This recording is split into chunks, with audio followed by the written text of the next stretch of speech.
вчера, не найду, хоть убей. Помню только что стены с обоями. Помню, Клавка была и подруга при ей. И зацеловался на кухне, я помню, с обоями. А на утро я встал, никак давай сообщать. Ну вот хозяйку ругал, всех хотел застращать. Чтобы ты голым скакал, чтобы ты песни орал. А отец говорил: меня генерал, а потом рвал рубаху и бил себе в грудь. Говорил, будто все меня продали. И гостям, говоря, что не давал, продохнул. Донимал их блатными аккордами, а потом кончил пить, да потому что устал. Начал об пол крушить. Благородный хрусталь лил на стены вино, а кофейный сервиз, растворив, шагнул, взял да и выбросил вниз. И никто мне не мог даже слова сказать.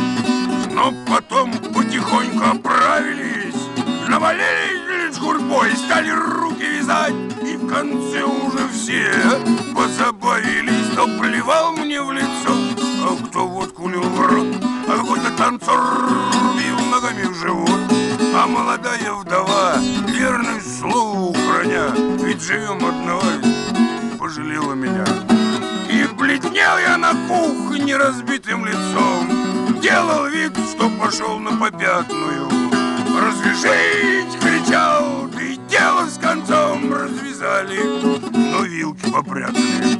Тут вообще началось, не опишешь в словах, и откуда взялась столько силы в руках. Я, как раненый зверь, напоследок чудил, выбил окна и двери, сам балкон уронил.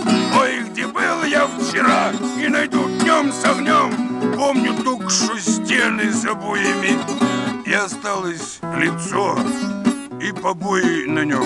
Ну куда же теперь выйти с побоями? Если правда она, ну хотя бы на треть, остается одно — только лезть помереть.